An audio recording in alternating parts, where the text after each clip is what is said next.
Be honest, Cubs fans, and comment down below just how good did you feel? Go back to 2016 after Aroldis Chapman blew the save and we're going in the ninth inning. Just how good did you feel about going into that ninth inning? I know they had bounced back. There was a couple times in the game where it looked like things were about to get out of hand, but they bounced back. They threw runs up on the board. But this one felt different. And it just felt like no matter what anyone was thinking next to you, there was just no convincing any Cubs fans that this was going to turn out well. But in all of this, knowing what the final score was, we have to relive this ninth inning and just how beautiful it was for Aroldis Chapman, and also at the same time how scary it was after the top of the ninth and them not cashing in an opportunity. So let's get to it. And if this can't get any crazier, the guys with the tarp, they're ready to go out there. The umpiring crew is looking at the weather. They're seeing the rain. You can see that right there. Tons and tons of rain, and it's already impacting the pitcher. 5-pitch walk to David Ross from Cody Allen, and you know that the Cubs are not going to keep David Ross on the base paths with that being the winning run. So Chris Coughlin comes in. Look at the rain. I mean, it's pouring. So you feel good about this. If he's not getting a grip on the ball, you feel pretty good. But here's, again, automatic out Jason Hayward, and he's trying his best to ground into a double play. Francisco Lindor can't get the throw off, so Hayward is safe at first. Later, we've got 3-1 to Baez. Swings through it, but Hayward is going to second. Ball gets away. He's over to third. So now the winning run is on third base with Javi Baez up. It's a 3-2 count, and you just have to wonder what Javi is thinking right here. He gets a meat pitch, and he fouls it on a bunt.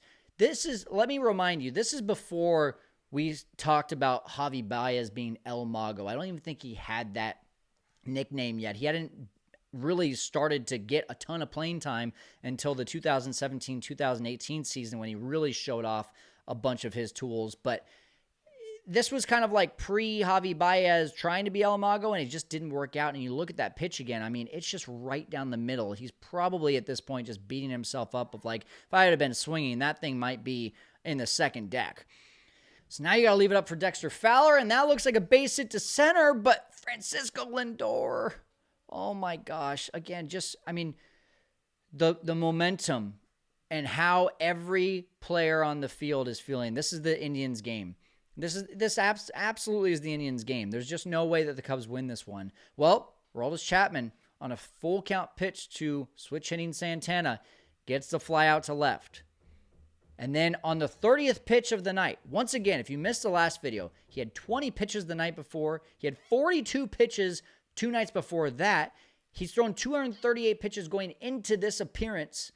The dude is gassed. On the 30th pitch of this game, on the 30th pitch, just lays a slider in there for Kipnis. Off the bat, you're like, oh, God, is it gone? It luckily is off the end of the bat, and it really was not a threat at all. But here's what Miguel Montero had to say about that. These guys can hit a homer anytime. Yep.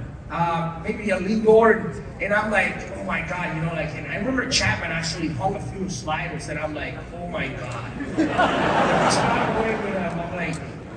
And I was like, oh my God, I'm like, where am I going to go now? Because I called probably 20 sliders in that inning, maybe one fastball. And then he goes back to 98 above the letters, strike 3, and then he gets just a very easy pop out to end the inning. So, 35 pitches, and yeah, it sucked in the 8th inning, but this saved the chances for the Cubs to be able to reclaim this. And now I can't wait to watch the final inning with you guys. Let's go to the 10th inning. Let's break a 108-year curse.